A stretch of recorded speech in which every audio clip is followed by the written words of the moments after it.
Olá, como você está? Espero que você esteja bem, em paz. Hoje nós estamos aqui com mais uma edição do Café com Jesus. Começamos aqui com a bola da vez hoje, que é Êxodo capítulo 16. Então vamos lá no nosso Café com Jesus. Vamos ler Êxodo 16, o maná e as codornizes. Toda a comunidade de Israel partiu de Elim e chegou ao deserto de Sim, que fica entre Elim e o Sinai. Foi no 15º dia do segundo mês, depois que saíram do Egito. No deserto, toda a comunidade de Israel reclamou de Moisés e Arão. Disseram-lhe os israelitas: quem dera a mão do Senhor nos tivesse matado no Egito.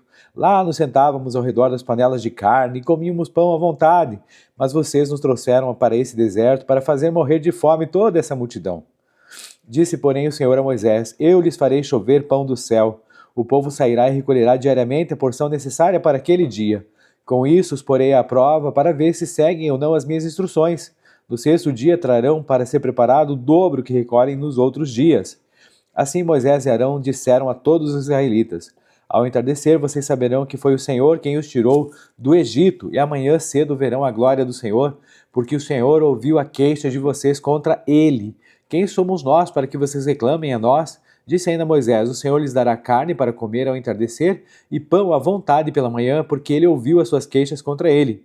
Quem somos nós? Vocês não estão reclamando de nós, mas do Senhor.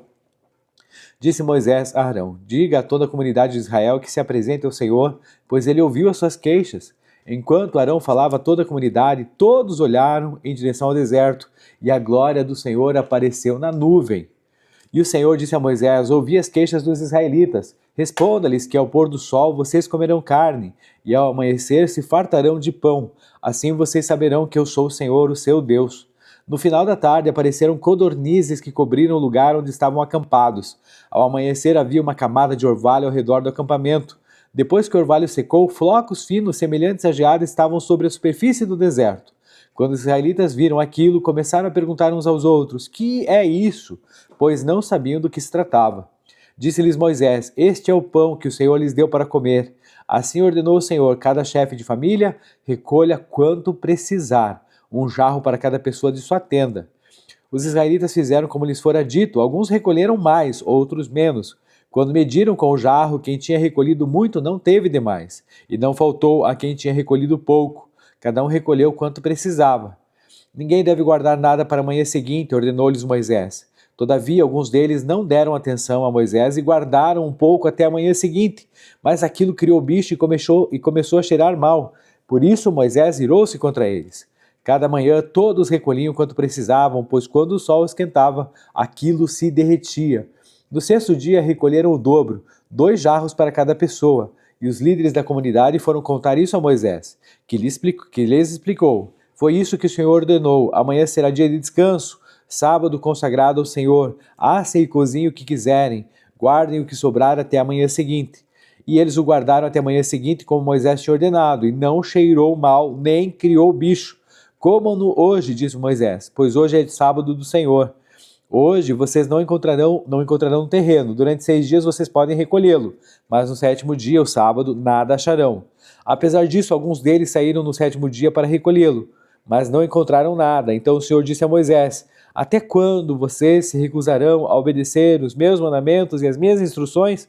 Vejam que o Senhor lhes deu o sábado, e por isso, no sexto dia, ele lhes dá pão para 2 dias. No sétimo dia, fiquem todos onde estiverem, ninguém deve sair.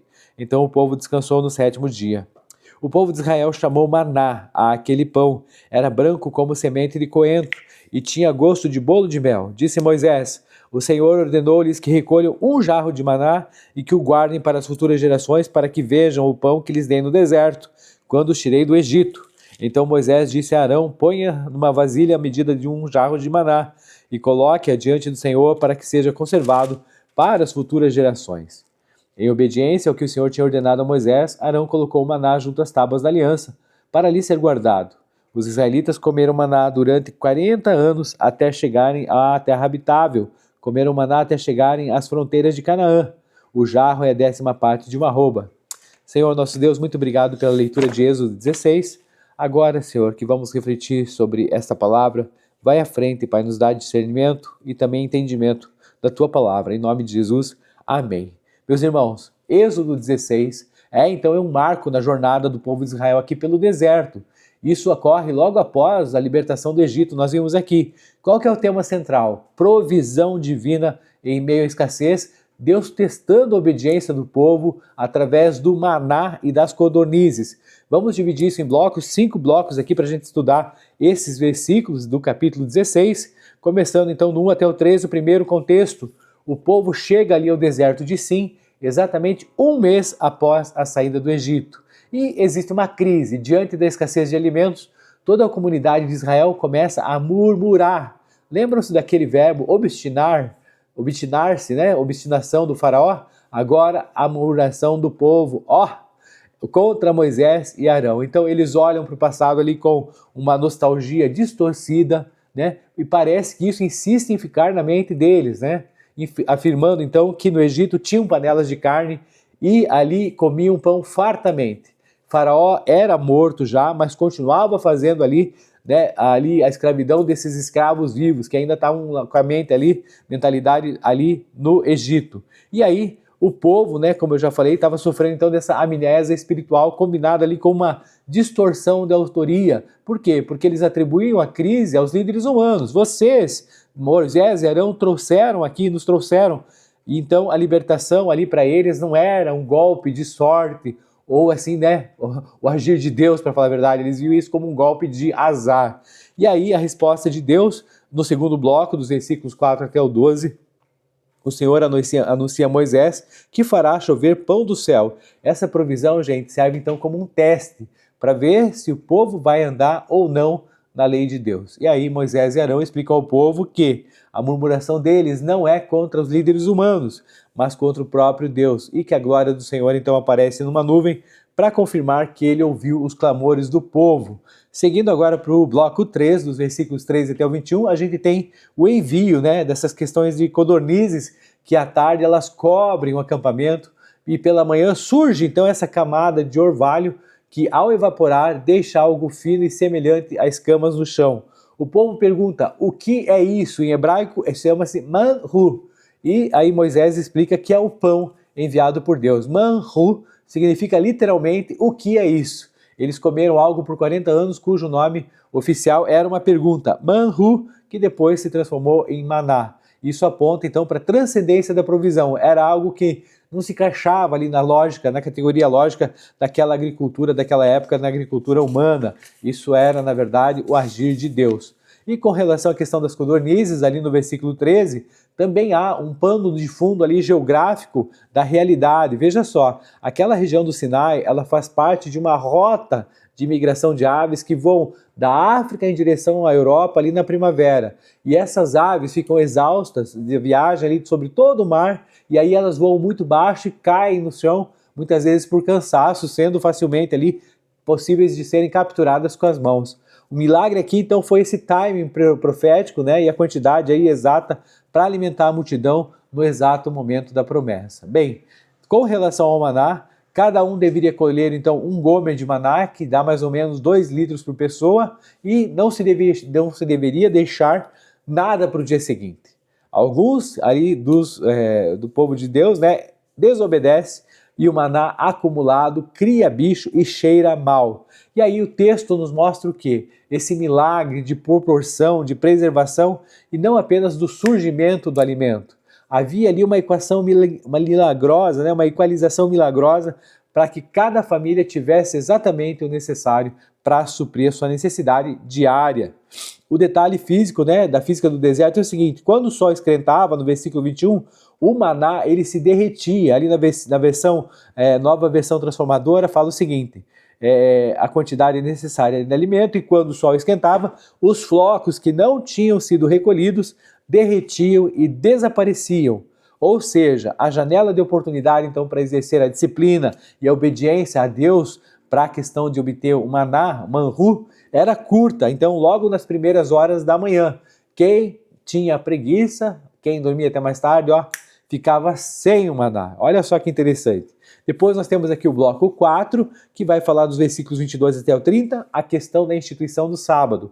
O dobro no sexto dia. Então, no sexto dia, o povo colhe o dobro, então 2 gomers por pessoa, e Moisés explica que o dia seguinte é o sábado, o repouso sagrado dedicado ao Senhor.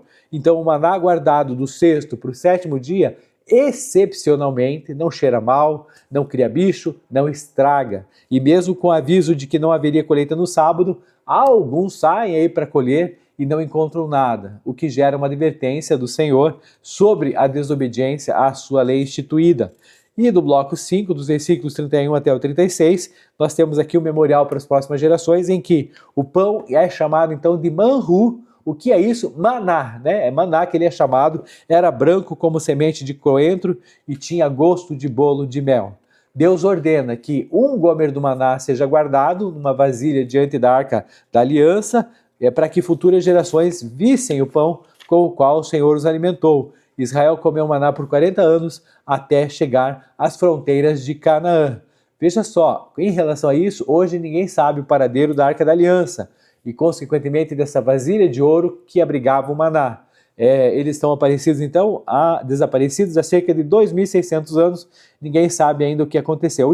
A última vez que a Bíblia menciona, então, essa questão da arca no seu devido lugar, é ali durante o reinado de Josias, que foi por volta de 623 a.C., certo? Quando ele ordena ali que os levitas coloquem a arca de volta no templo de Salomão. Isso está em 2 Crônicas, capítulo 35, estou vendo aqui. Pouco tempo depois, em 586 a.C., o rei Nabucodonosor da Babilônia invade Jerusalém, destrói a cidade e incendeia o templo. A partir desse momento, o que a gente tem aí a dificuldade de que a arca e tudo que estava dentro dela desaparece de qualquer registro histórico.